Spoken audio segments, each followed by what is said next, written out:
Buenos días. De nuevo estamos en una de las entrevistas que realizamos en Global Motor y Mobility para el Instituto de la Ingeniería de España, entidad que engloba a nada más y nada menos que 750.000 ingenieros, entre superiores y técnicos de las 9 ingenierías que se distribuyen por todas las universidades de España y que dan un grado de exigencia y de eficiencia en el sector industrial a un nivel altísimo, porque la ingeniería española está reconocida en todos los ámbitos del mundo. Hoy tenemos la suerte de contar con un ingeniero, curiosamente, en el sector de automoción, donde abundan y además donde españoles están en el ámbito de la movilidad y la automoción liderando proyectos globales en muchos sitios, en muchos mercados y, cómo no, en el mercado europeo tenemos que hablar de una marca que José María Galofré, buenos días. Buenos días. Lleva muchos años, yo creo que es parte del ADN de la marca, liderando esta marca de prestigio, Volvo, desde sus inicios casi. Yo quisiera antes de empezar a hacer una pequeña síntesis de un poco de quién es José María Galofré. Aparte de amigo, es una persona que tiene una experiencia acumulada enorme. No sé los años que llevas, pero nos conocemos hace muchos en el sector de automoción. Y yo quisiera que empezáramos un poco por una pregunta muy básica. ¿Cómo se te ocurrió estar en este sector donde el ámbito industrial es tan amplio y donde el sector de automoción es bastante endogámico, ¿no? Bueno, hola, Enrique, un placer estar aquí. Es verdad que siendo ingeniero industrial de la Santa Escuela Técnica Superior de Ingenieros Industriales de Madrid, pues me encuentro en casa. Muy bien. Pues yo creo que al final en la vida te van surgiendo un montón de alrededor tuyo de anécdotas, de situaciones, de opciones, de alternativas, y hay que estar siempre muy atento y despierto. Probablemente como muchísimos niños, el automóvil, las motos, siempre me han gustado. Y he corrido en motos, me encanta, leía todo lo que era de coches. Cuando decides hacer una ingeniería, pues tenemos todos ese cariño al automovilismo.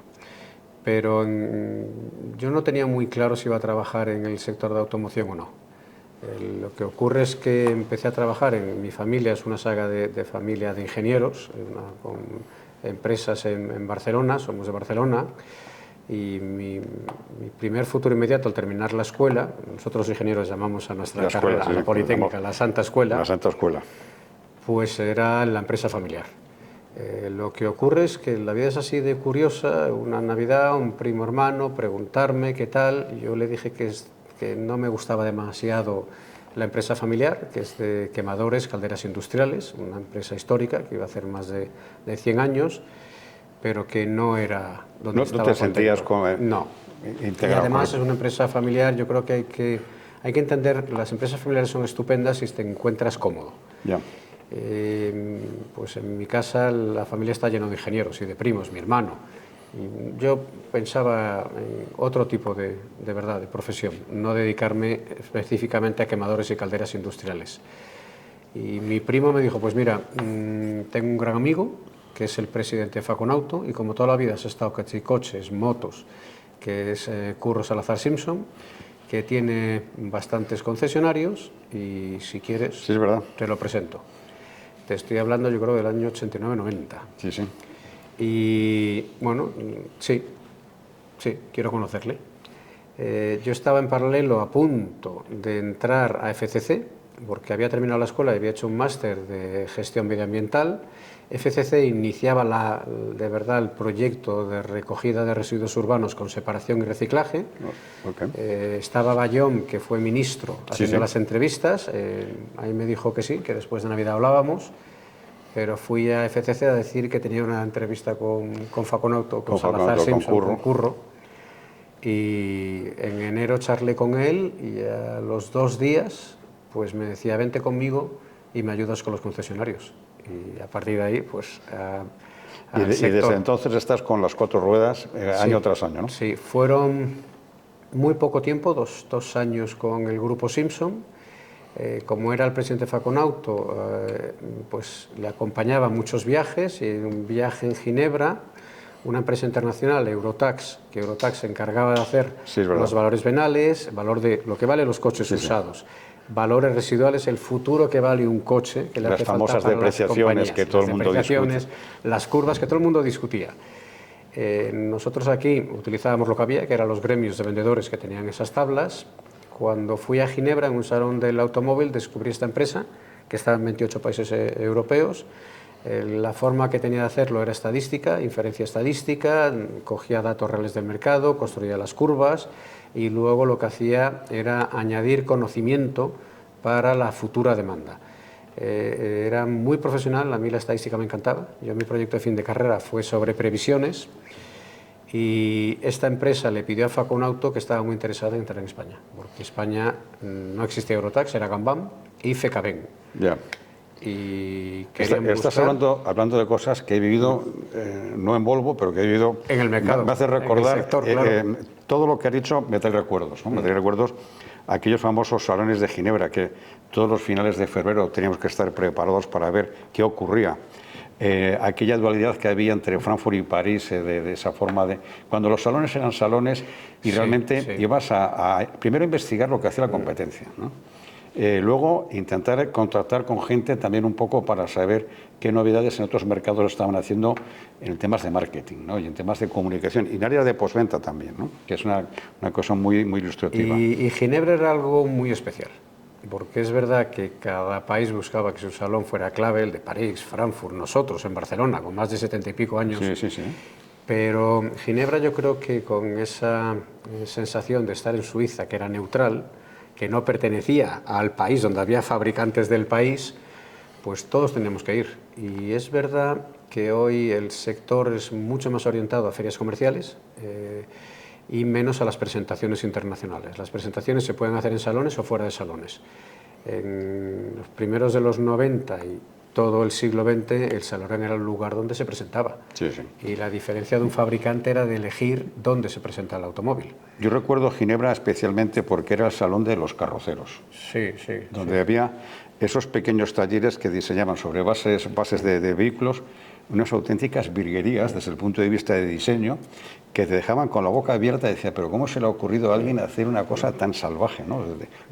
Muchos caballos, un coeficiente de penetración en el aire súper bajo, cosas de esas que te llaman la atención y que estaban pared con fabricantes internacionales como Ford, Volvo, Peugeot, Citroën, y compartiendo ese stand que era una auténtica locura.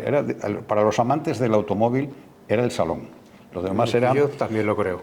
Sí, sí. Lo demás eran salones necesarios porque eran por tamaño y por la importancia que tenía como fabricantes, tanto Alemania como Francia en Europa, era obligado, ¿no? el estar presentes allí.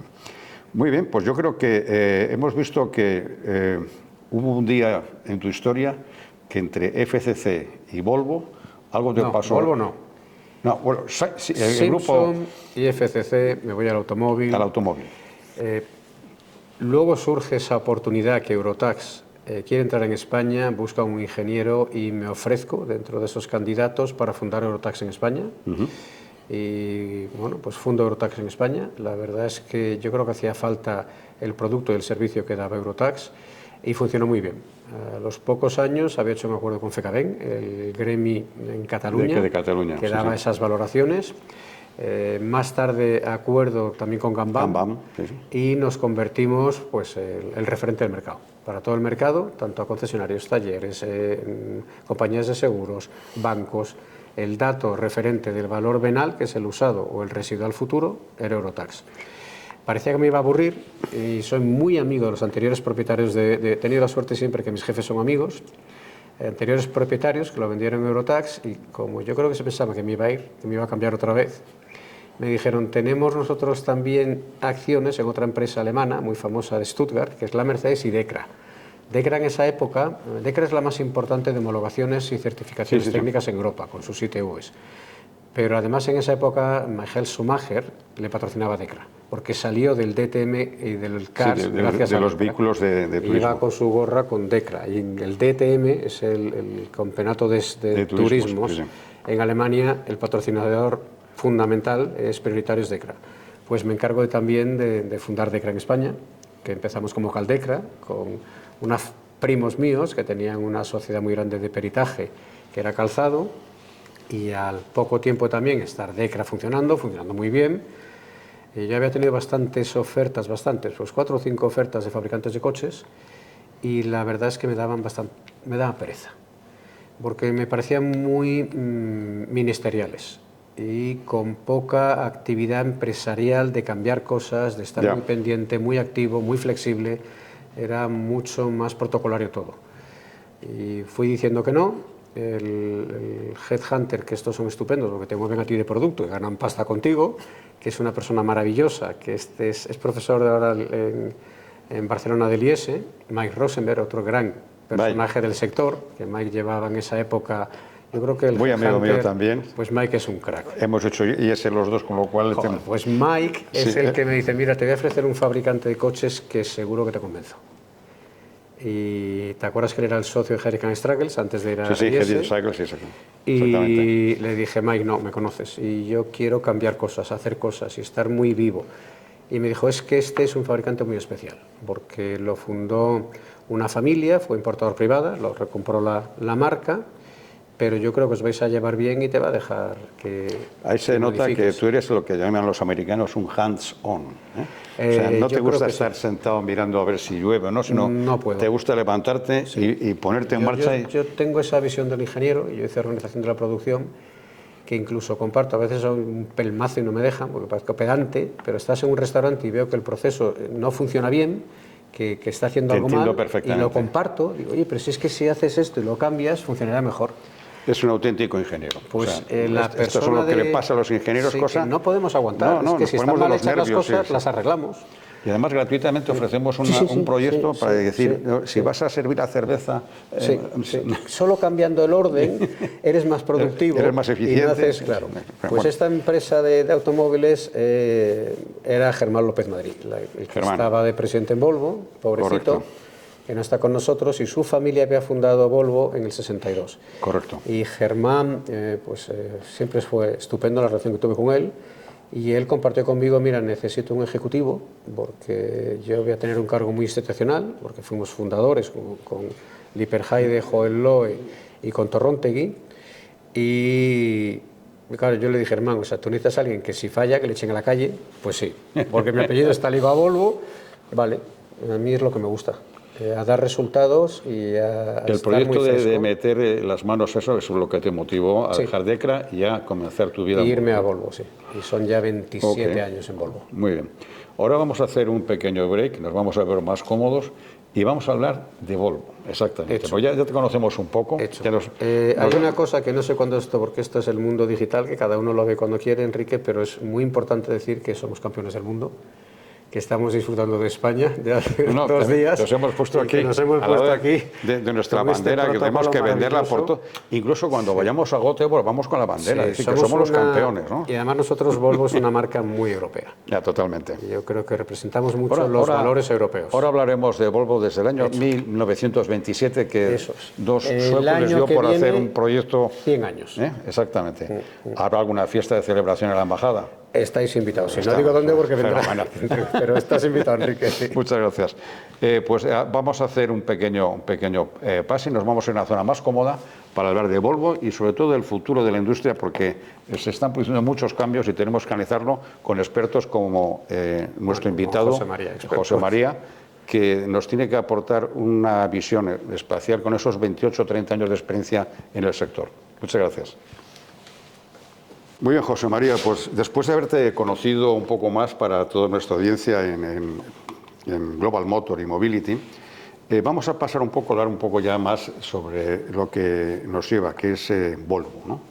Esta marca que surgió en Suecia en 1927, inicialmente para dar soluciones de movilidad en 2 ámbitos, tanto a nivel de turismo como el tema de autobuses, ¿no? Que es una cosa muy curiosa, e incluso además eran como divisiones que trabajaban en paralelo con muy poca conexión, por decirlo de una manera, ¿no?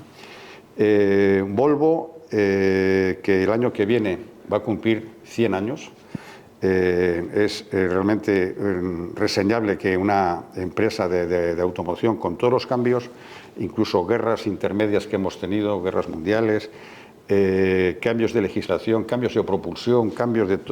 Estamos permanentemente cambiando. El ser humano es divertido, ¿eh? No nos aburrimos.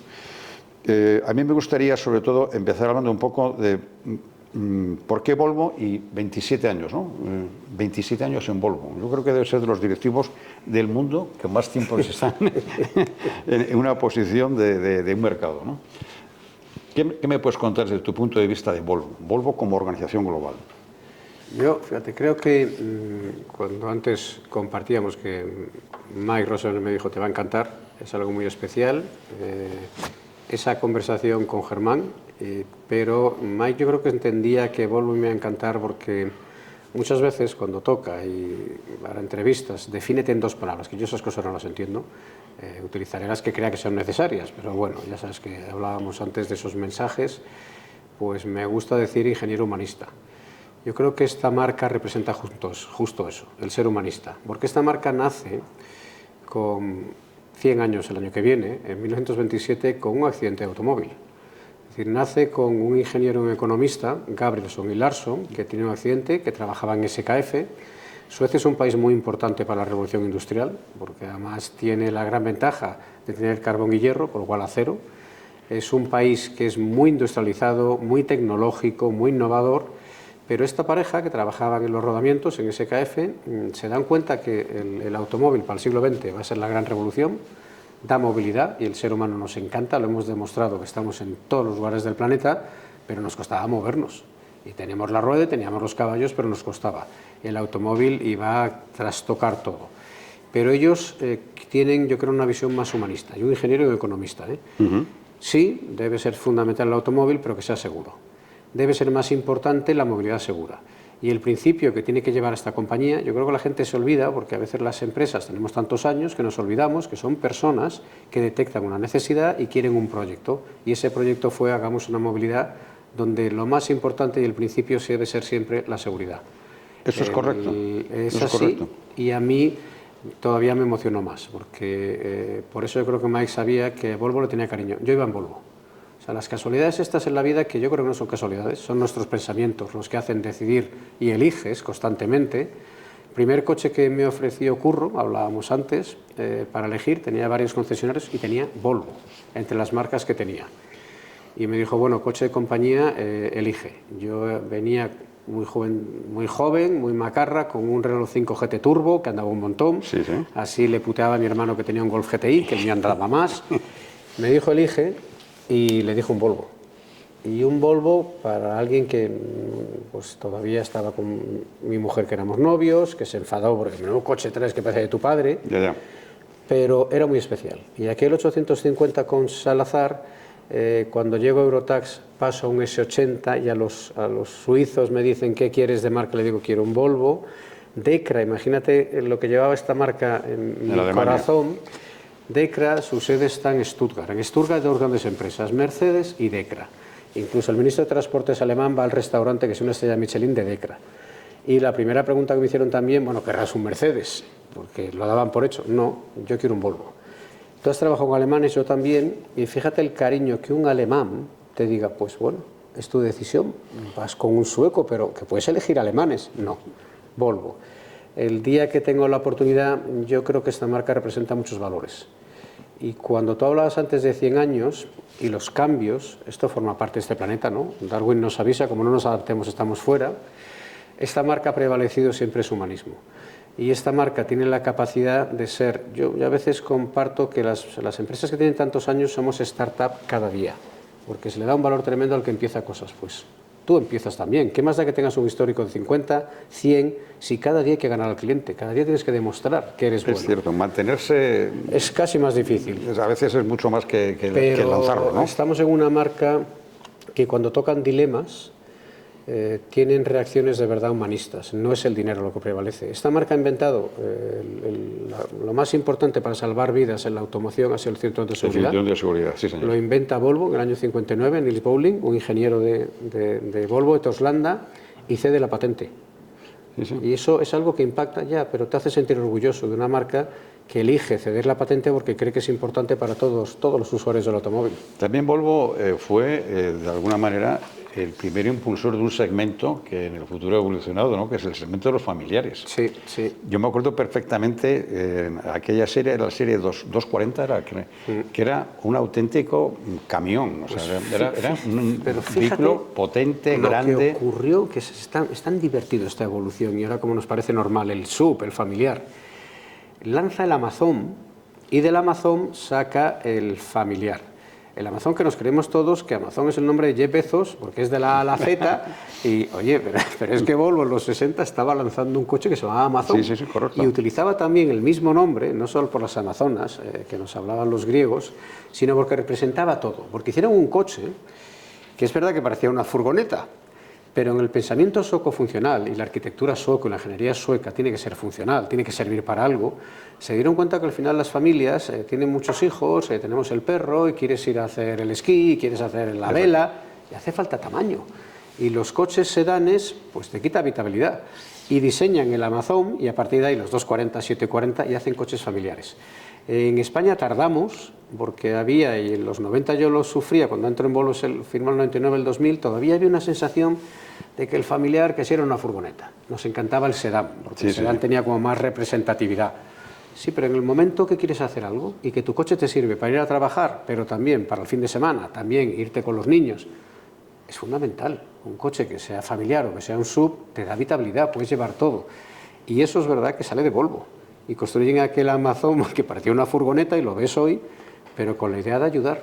Y eso vuelve a ser ese sentimiento de que es algo más y que tenemos que hacer cosas útiles. Yo de cada marca guardo, perfecto. Yo digo que tener como coche de compañía y como, porque a mí me apasiona también el mundo de la movilidad, muchos coches referentes de cada marca, ¿no? Y yo tengo, el primero en mi pirámide de Volvo era el 240 porque es...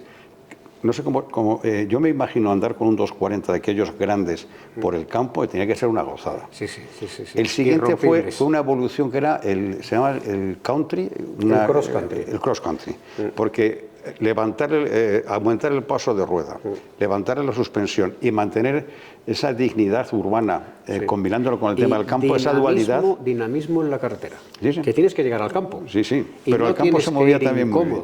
Y ese coche es verdad que es un símbolo para Volvo, porque era más un todocamino que un todoterreno, porque no ibas a competir, pero era un coche que funcionaba en la ciudad, que en la carretera era maravilloso, súper dinámico, además con el coeficiente aerodinámica, ese coche, porque era muy en cuña, y entrabas en el campo.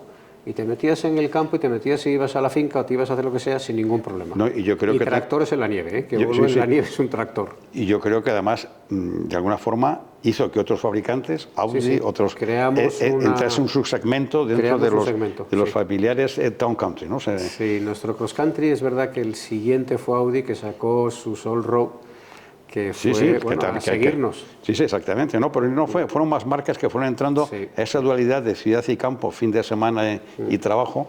Fíjate con esas cosas, a los que, y la verdad es que aunque no seamos tan apasionados nosotros en la automoción, es verdad que todos recordamos que el XC90 en el 2002 también nace un nuevo segmento, porque crean un sub de 7 plazas. Sí. Y aquel segmento fue una gran revolución. Yo creo que todos los que lean esto, si alguna vez han tenido un XC90 o son volvistas, pues no paran de decir qué impresionante, qué coche.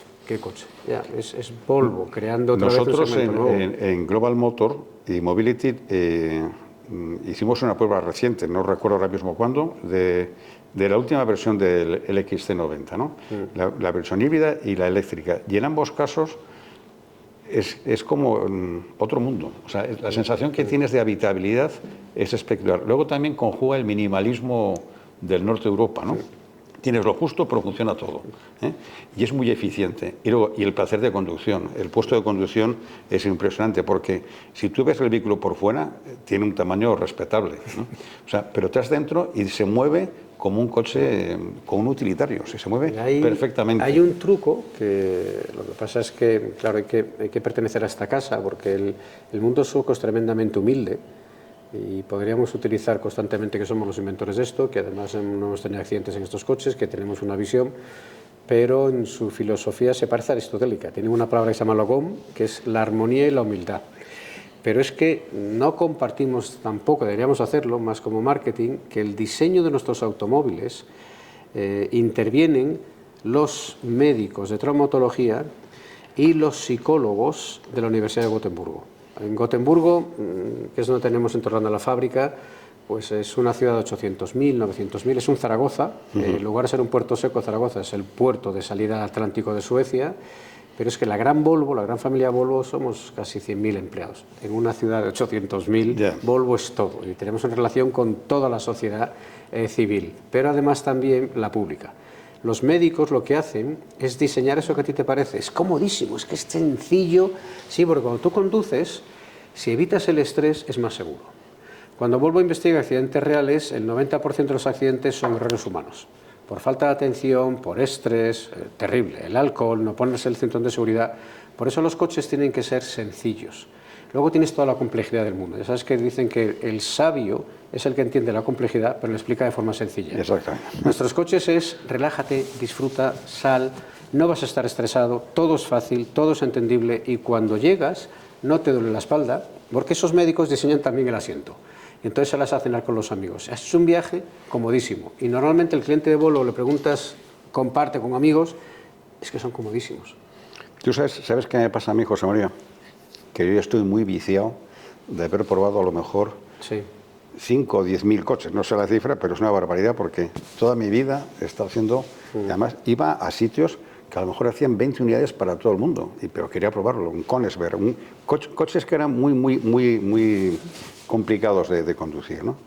Yo siempre lo que hago, porque mi vicio de saber lo que quiero y soy muy exigente en ciertos elementos, es preguntarle a los acompañantes, ¿no? Que es un poco la visión del mercado, a tu pareja, a los amigos que vas a ir a comer, y dice, no, os digo que quiero que veáis cómo está evolucionando esta marca de aquello que era muy tosco a pasar ahora a primera división y con una posición muy eficiente, ¿no? Y eso escucho esos comentarios, que es un poco en línea lo que dices tú. Dice, pues eso, es que es súper cómodo, la habitabilidad, el tema del enfriamiento en el aire, pues en España que estamos de vez en cuando a 40 grados, hay que pensarlo. Ese tipo de cosas que nosotros muchas veces ya damos por sentado que lo tenemos porque tenemos ese vicio de conocer demasiado. Esas son las cosas que en el departamento de mercado y de marketing es donde tienen que analizar esas continuas mejoras que nosotros pensamos que vamos a temas de eficiencia, en reducción de emisiones, en eficiencia, en consumos, en coeficiente de penetración, ese tipo de cosas que son muy importantes, pero que la gente ya lo da por sentado y lo que quiere son, lo que acabas de comentar tú, no dañar a un pasajero o no dañar a un transeúnte, ¿no? Porque tienes una forma de carrocería que hace que la lesión de un impacto sea menor que si tiene otra forma, ¿no? Que eso se estudia, como has comentado. Yo creo que Volvo tiene identidad propia, que ya es difícil en el mundo actual de automoción, pero a mí me gustaría un poco hablar de 3 elementos importantes, finales del siglo pasado, principios de este siglo, cuando Volvo se divide la división de camiones y automóviles, y Ford, el fabricante americano, decide unir a las marcas que ya tenían. En aquella época había, creo recordar, estaba también Land Rover, estaba Jaguar, tenía una participación en Mazda, y de repente la joya de la corona sueca, Volvo. Y creo que fue en el año 2000 aproximadamente cuando se hace una adquisición, en torno, no me acuerdo la cifra, en torno a 7.000 millones de dólares de la marca separada de los camiones. ¿Recuerdas tú esa época, toda esa década, todos los cambios que se produjeron porque vino la famosa crisis y la entrada finalmente del grupo Geely conservando la identidad de la marca, que es una cosa que es de respeto, ¿no? Sí. Yo creo que viví el Volvo de Ford y el Volvo donde el holding Geely tiene el 62% de la marca. Correcto. Lo que es verdad es que cada comprador que ha tenido Volvo Coches, yo creo que se han dado cuenta que lo más importante es nuestra personalidad. El valor de esta marca es la personalidad que tenemos, esos valores que representamos, estos vehículos que hacemos donde la seguridad es la clave. Cuando hablabas de la comodidad, en nuestros interiores no solo pensamos en el conductor, pensamos en el que es el pasajero, porque son 3 botones muy claves en un dashboard que tienes que tocar, que es la música y tu temperatura, nada más, no líes, que no estén, oye, ¿dónde subo, dónde bajo? No perder la atención. Que sea sencillo. En nuestros asientos enseguida hicimos lo que son inventos de Volvo, que el asiento sea movible para un niño de más de 7-8 años y el asiento tiene su respaldo, el propio asiento integrado. El asiento de dirección contraria de la marcha es un invento de Volvo para los niños y también es obligatorio hoy. Es decir, pensamos en todos los ocupantes y en esa movilidad segura. Cuando lo compra Ford, yo creo que el mayor prestigio que tenía era la ingeniería sueca de Volvo. Cuando Geely se hace con Volvo vuelve a pasar lo mismo, pero a la vez también hay una supervisión del gobierno. Volvo es una marca muy especial para el mundo sueco. Nosotros además estamos dentro también de la Cámara de Comercio Hispano-Sueca, yo llevo unos años de presidente de la Cámara de Comercio, porque representamos algo más que un automóvil, representamos mucho de lo que representa Suecia, de esos valores. Sí. Y cuando Ford lo compra, yo creo que hay una estrategia de los propietarios que ahora se demostró que no era la acertada, pero hay que entender que es un momento muy crítico para Volvo. Viene de una crisis tremenda Suecia. Suecia adelantó la crisis financiera justo a finales 80 a los 90. Ford compra justo el 98 esta marca y se queda solo coches. Pero en esa visión, después de esa crisis, el CEO del gran Volvo, con Penta, con camiones, con bases, con maquinaria, con obra, con todo, había un proyecto de comprar Scania, la otra marca industrial de camiones sueca, sí, para convertirse en el líder de camiones. Lo que ocurre es que inmediatamente con nuevos integrantes a la Unión Europea, que vamos creciendo, los 15, 18, 25, 27, pues se cumplían las leyes de competencia y entonces claro, tuvieron que deshacer el acuerdo. Cuando se había hecho ese acuerdo, se contaba con la venta, el pago ese dinero de Ford, que Ford venía de un momento mágico por las grandes, como General Motors, que había comprado también Saab, que compraba muchas marcas. Sí, sí. Ford decía que de devolver nada. Santa Rita, Rita, Rita, yeah, no se quita. Y la suerte es que Volvo y el gobierno sueco siempre mantuvo con Ford una serie de políticas que no podían romperse. La fabricación es aquí, la ingeniería es aquí, la parte de gestión debe ser sueca. Se cumplió con Ford. Ford mantuvo Volvo la última de sus ventas. Cuando llega a Europa le llega la crisis financiera, porque los suecos lo tuvieron en los 90, inventan el banco malo, pero lo terrible de estos humanos es que parece que nos da vergüenza copiar lo que está bien inventado. Nos toca a nosotros, nos toca a los americanos. Del 7 al 9 lo pasaron muy mal, en España fue terrible porque hasta el 12 nos salimos. Y sí, Ford, la crisis durísima, del las 2008. subprime con las inmobiliarias. Sí, sí. Pero Ford lo que le ocurre es que tenía ese peaje, Premier Automotive Group, que estaba Aston Martin, Jaguar, Land Rover y Volvo. Correcto. Y luego tenía, es verdad, ese 35% de Mazda. Pero nosotros 4 nos mete en su grupo de premium, de lujo. Bueno, es una época para mí muy interesante. Ford, mi lección, hay que entender que vivimos un Ford que quiere proteger su marca. Estás en una crisis financiera y tú primero cuidas tu casa de donde vives y luego la de veraneo. Pues Ford tenía que proteger Ford. Y además Mulally hablaba de One Ford. Va vendiendo y vende Aston Martin, luego Jaguar y Land Rover y se queda con Volvo. Porque la ingeniería de Volvo y en ese momento los vehículos autónomos y las hadas, porque las hadas nacen, realmente nacen para la seguridad, nacen para protegernos, para evitar accidentes. Antes decíamos, son las personas las que crean los accidentes, las hadas hacen que el vehículo de forma autónoma evite un accidente.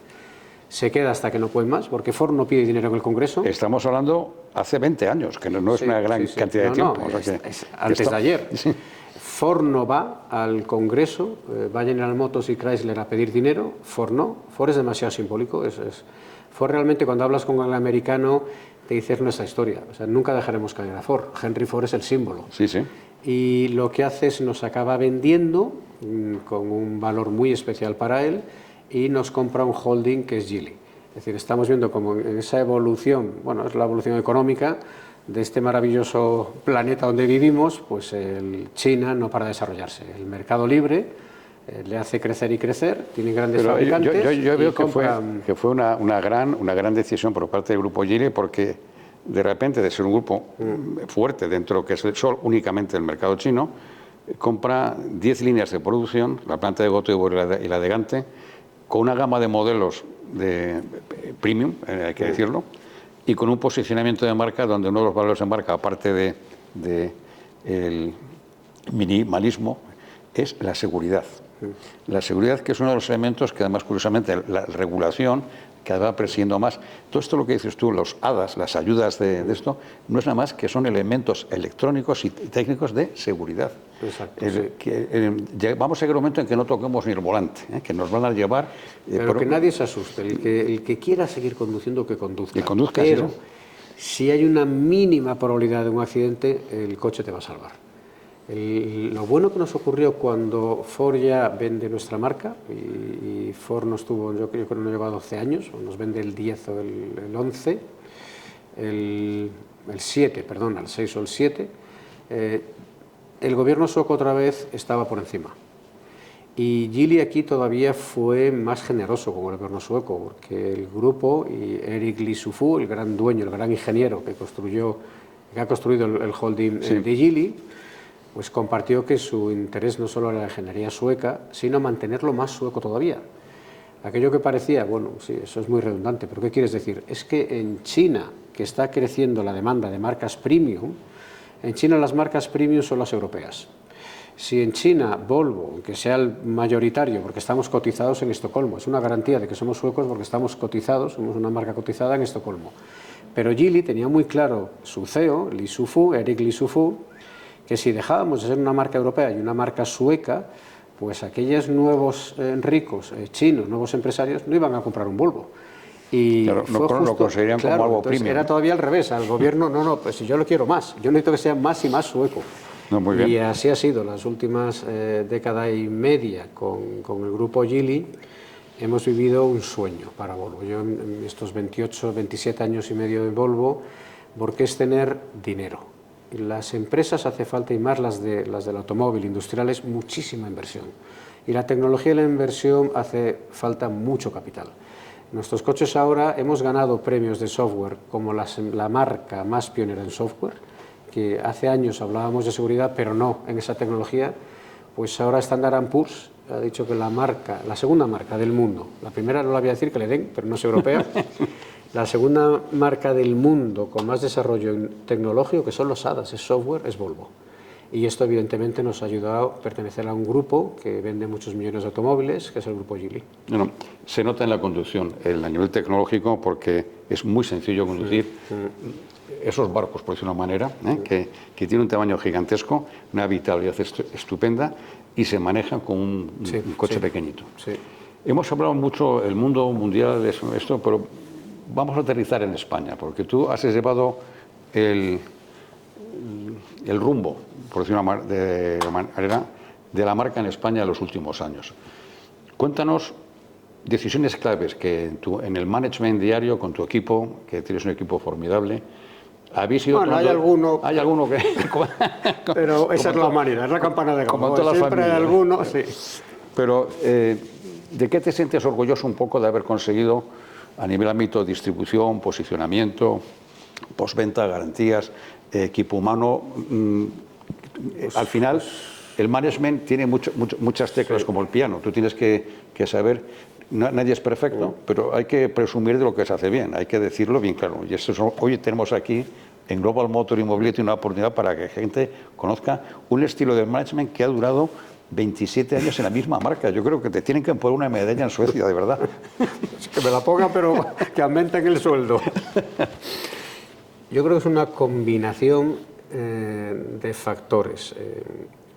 Uno es que hay una herencia de esta marca cuando fue importadora privada, que viene de trabajar con Germán, de la integración con los concesionarios. Uno, entender que la cadena de valor de nuestro negocio no somos diferentes. Y es muy tradicional la marca por un lado, los concesionarios por otro. Cuando yo estaba en el grupo de Simpson, cuando venían los de la marca era todo criticarles. Y cuando llegaban les sonreíamos y cuando se iban otra vez criticarles. En las marcas es algo parecido. El problema que tenemos es el vago, cuando entras en una marca donde los anteriores propietarios lo ven como una parte de la cadena de valor, pues eso inmediatamente forma parte de tu gestión. El concesionario es mi equipo. Yeah. Yo no lo entiendo porque el cliente no sabe de esas cosas, no ve diferenciación. Volvo es Volvo, no hay más que un nombre. Y la otra viene de la parte racional de la ingeniería. Es aplicar conocimiento. Yo creo que la clave en todo lo que vemos que evolucionamos y a los que nos interesa mucho la ciencia, la antropología, la biología, la filosofía, es conocimiento y la solidaridad y la empatía. Pero la empatía de verdad, ponte dentro de los zapatos del otro. No voy a ser bueno, no, entiende. Hemos combinado el trabajar unidos con nuestra red, el entender que somos parte de cada cambio. Nuestra red forma parte de cada mejora de un proceso que yo veo que tenemos que mejorar en el diseño, no cuando implantamos los errores, sino el diseño, porque así el error es, oye, estábamos todos juntos. Yeah. Y nuestra propia red es la que juntos decidimos si cambiamos el proceso, vamos a uno nuevo. La parte del conocimiento, pues en el 2000 o 2001, al año y medio, mi intención con Suecia era formar nuestra compañía en metodología Lean. Somos ingenieros, hemos hablado de marcas, yo me levanto el sombrero con ideas que venían de Estados Unidos. Sí. Y después de la Guerra Mundial traen esas ideas de gestión los americanos, pero donde se implantan bien es en Japón. Y Toyota, bueno, es un gran, yo creo que uno de los CEOs más importantes de nuestra historia, cambia Toyota por completo y gestiona e implementa el Lean. El Volvo Car España trabajamos con la metodología Lean. Volvo Car España somos muy estrictos y muy disciplinados en llevar a cabo una metodología que parece que está pensada para fábrica, pero está pensada simplemente para trabajar unidos, para compartir y para diseñar juntos. Yo creo que se nos olvida, es lo malo, que los ingenieros es verdad que somos muy disciplinados, pero a veces se nos olvida que fallamos simplemente por no compartir, por no comunicar, por no tener la posibilidad de ver a tu jefe. Y un problema que puede ser pequeño hoy es la bola de nieve. En 2 semanas, si no ha tenido agenda con el jefe, es un grave problema. Yeah. En el Lean te enseñan que los problemas van a la superficie porque no estamos para criticar. A mí me pone muy nervioso echar la culpa a nadie de un problema. Somos nosotros los responsables.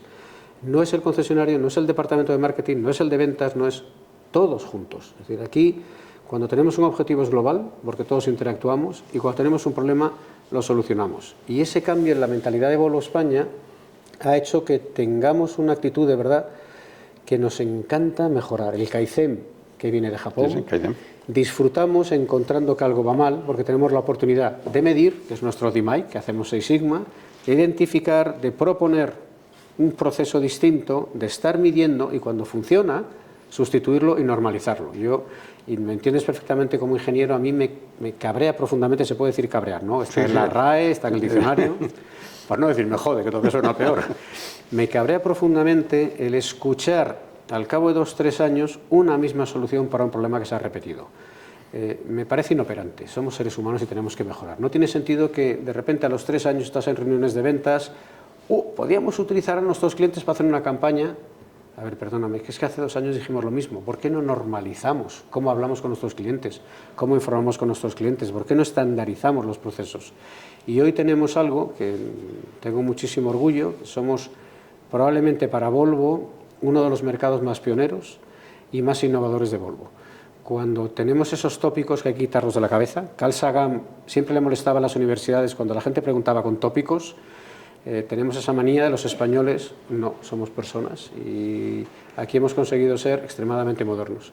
Llevo 27 años lleno de canas, pero pienso exactamente igual que cuando salí de la escuela. No, vamos a ver, José María, el management que todo el mundo habla es esencial, es como el capital, ¿no? Para llevar a puerto cualquier proyecto. Tú para mí eres un referente en el sector de automoción, ¿no? Tengo la oportunidad de decírtelo. Tengo una botella de agua. No es pelotilleo porque... Escondida. Hemos coincidido laboralmente en algún proyecto en el pasado, en el grupo que llamamos Abadel, pero yo analizo no solo... Yo he tenido la suerte o la desgracia, nunca se sabe, de tener una visión más europea que la visión del mercado doméstico. Pero yo reconozco las cosas bien hechas y te he de decir que Volvo Car España dentro de lo que es el grupo europeo de Volvo, si conozco competencia, está, no te diría que el primero, porque no sé el ranking ahora mismo, pero es un referente dentro del grupo Volvo. Sí, pero distribuidores de otros países que tienen mucho peso también. Y eso viene, evidentemente, tú lo has dicho, ¿no? Es un conjunto de cosas que hablas del sistema de trabajo. Mi experiencia con 4 fabricantes japoneses y 2 americanos, yo he tenido que pasar por muchos cursos de formación del TQM, ¿no? el famoso Total Quality Management, ¿no?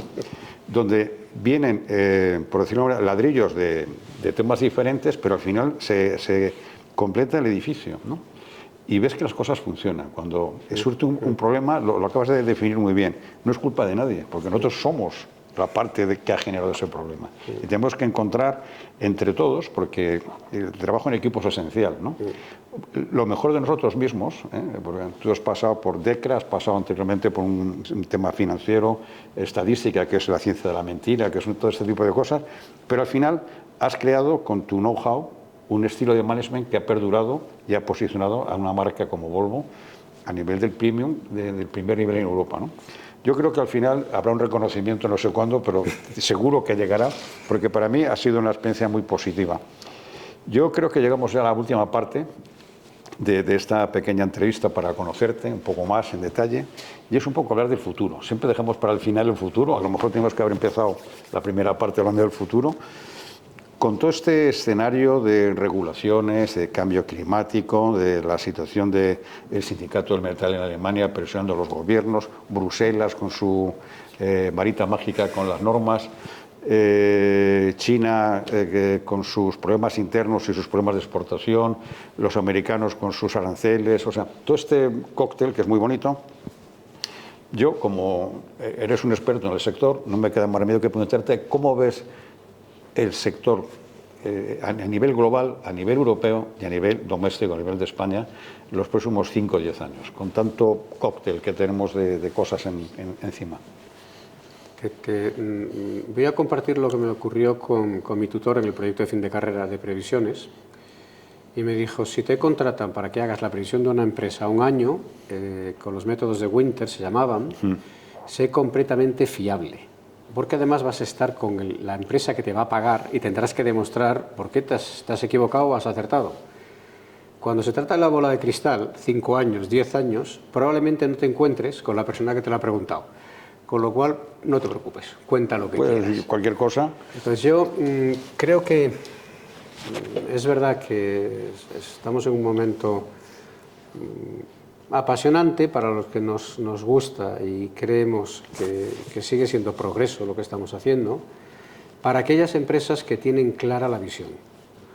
Yo creo que depende más de nosotros, y eso constantemente, si tienes la suerte que me ha tocado, y con universidades que he hecho de padrino de graduaciones y dar clases, porque es horrible, pero las canas te hace que la gente te llame y dice, coño, no la han echado, igual tiene algo interesante que decir. Pues sobre todo es responsabilizarnos.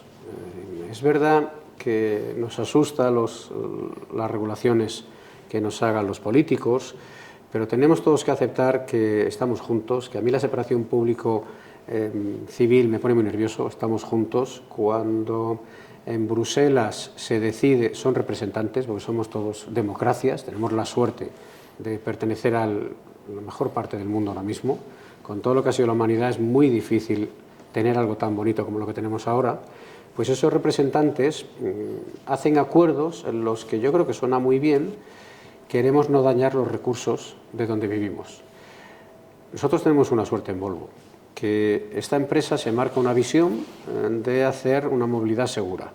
Esta empresa, bueno, tiene esa suerte también de pertenecer al mundo sueco, que casualmente la primera reunión que hicieron Naciones Unidas dedicada al medio ambiente, si hay que olvidarse, si esto no es ningún dogmatismo ni polarizar nada, es una reunión al medio ambiente, porque es que en los 60, 70 en California se moría gente porque había smog de contaminación y se morían, y surgen los hippies, pero es que se morían.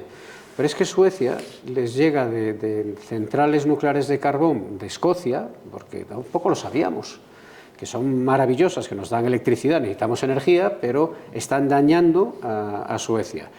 Las personas decidimos unirnos a discutir, y esa primera reunión se hace en el 72 en Estocolmo. Ese mismo año, Volvo se compromete también a que la movilidad segura quiere decir no solamente los accidentes, como decías antes, al peatón de fuera, al ciclista de fuera, los que van dentro, sino también el uso de recursos.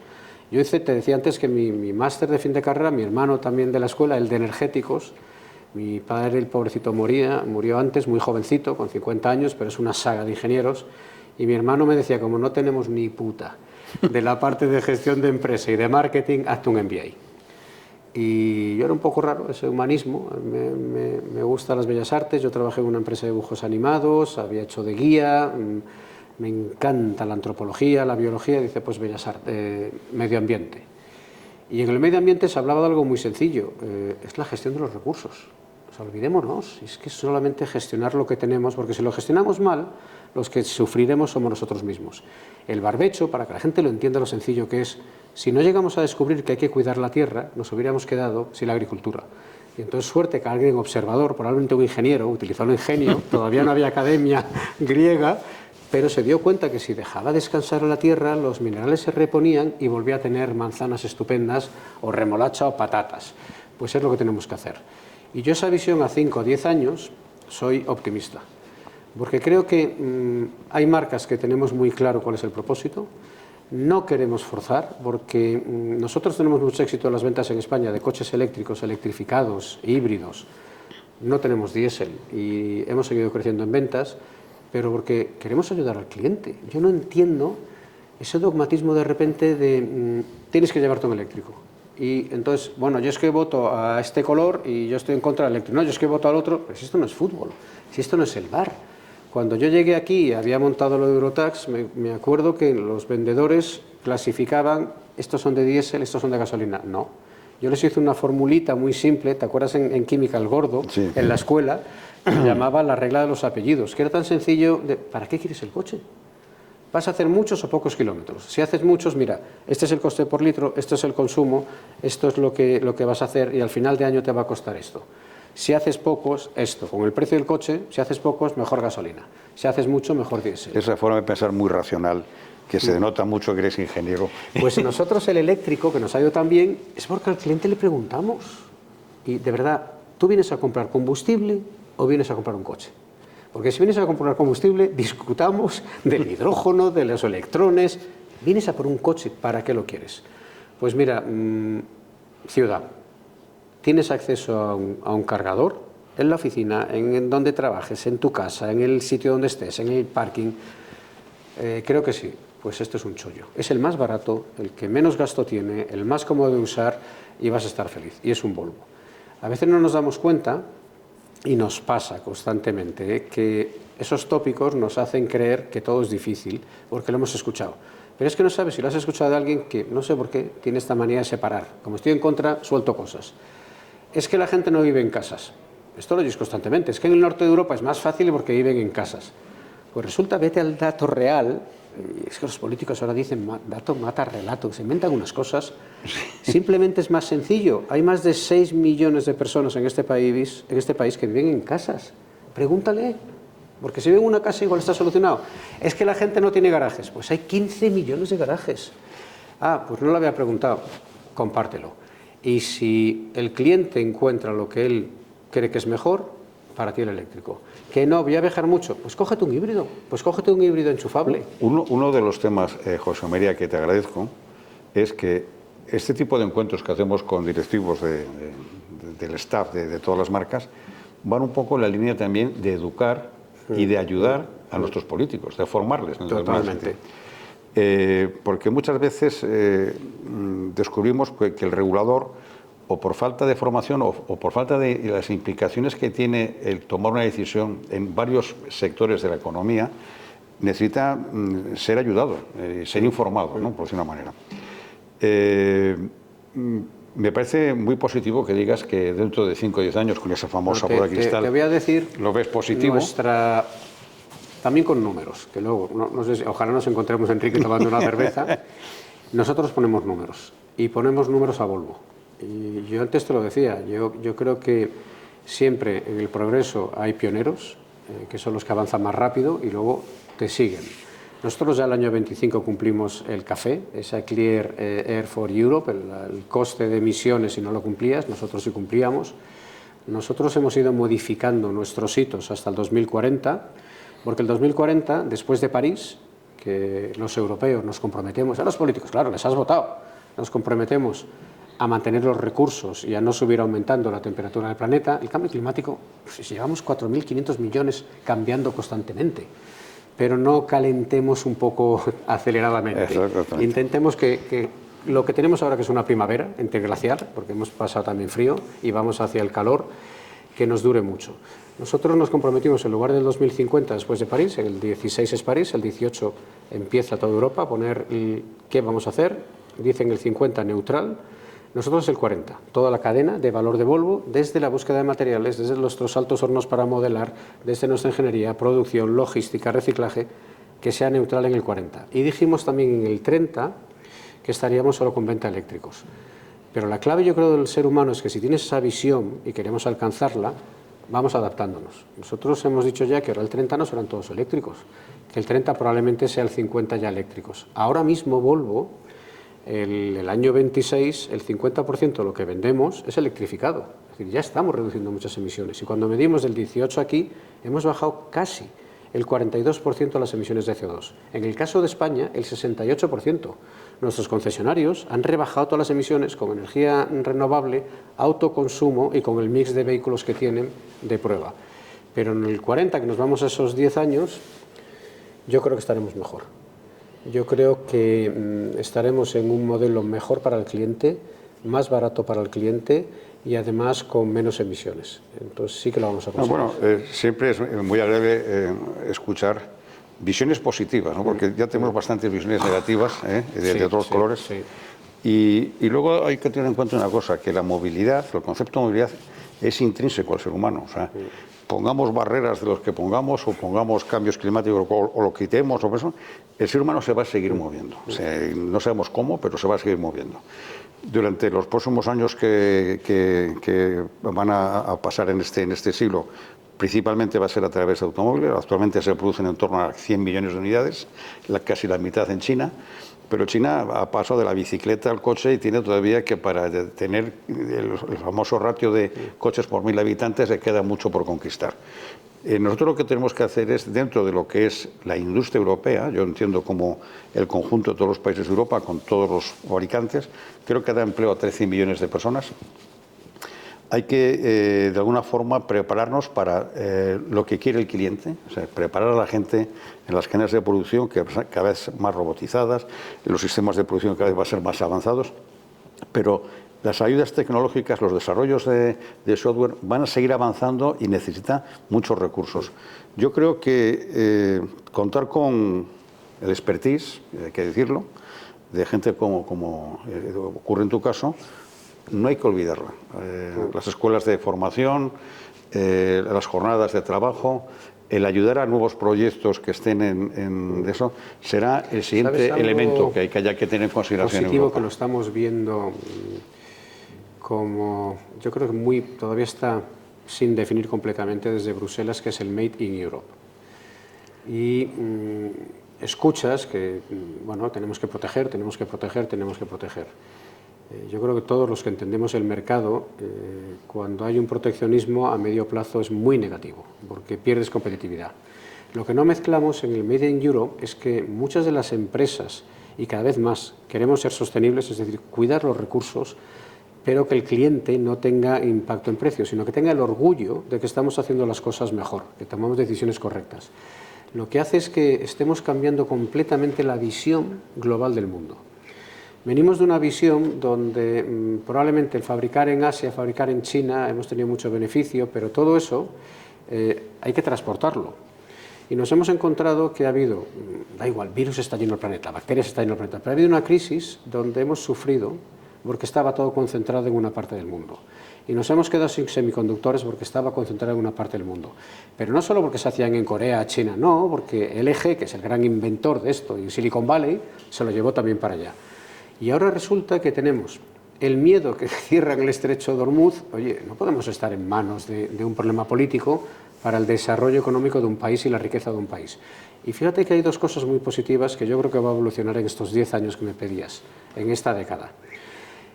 Hemos detectado que si tú regionalizas, es decir, fabricas y vendes donde fabricas, evitas muchísimos riesgos y encima es más barato a la larga, porque todo el transporte que tenías para traer todo lo que necesitas va a ser mucho más caro.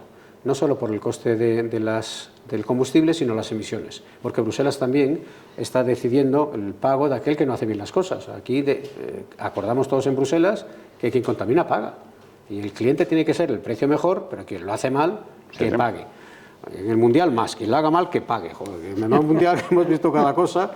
Entonces, eso es una gran virtud, que el susto que hemos tenido por las dos crisis, tanto la parte de petróleo, que ojalá un día en Irán tengan también por fin derechos humanos, pero una crisis terrible, que Estados Unidos no la controla, nos bloquea. Y bloquea no solo, bueno, sí, bloquea petroleros, no, que no es el 10% el que pasa ese por Hormuz, es que está bloqueando muchísimo de las necesidades que tiene Europa.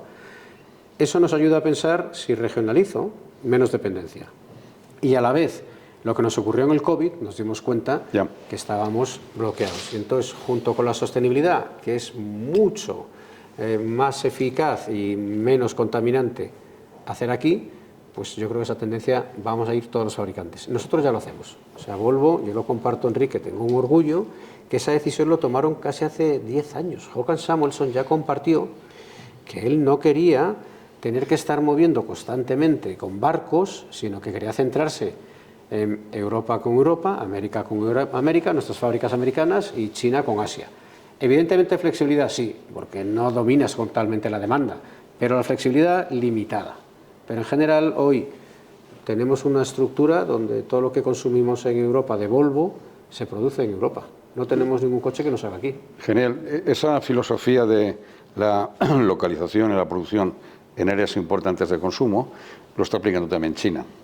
Nosotros tenemos ahí una ventaja competitiva, que tenemos buenos ingenieros, tenemos una infraestructura y una capacidad para producir más de 3 millones de unidades, y ahora recientemente hay un anuncio de que un grupo chino va a desembarcar para hacer en CKD en Galicia, y esperemos que no sea el único que haga. Nosotros, nuestro holding, todavía solo han salido negociaciones, pero Geely, que tiene ese 60 y pico % de Volvo, pertenecemos a ese holding, porque el otro es, como te decía, la bolsa en Estocolmo, pues está negociando con Ford para el Musafes, para utilizar parte de esa fábrica. Entonces, al final, si conseguimos que fabricantes, que hace años eran coreanos, antes eran franceses, antes americanos, que haya una sustitución, que eso es el mercado quien lo mande, no es un tema de me cae mejor o peor, no, el mercado y el cliente decida, pero estamos aprovechando en España las fábricas que tenemos y la logística de este país. O sea, este país es cojonudo para vivir, porque es increíble,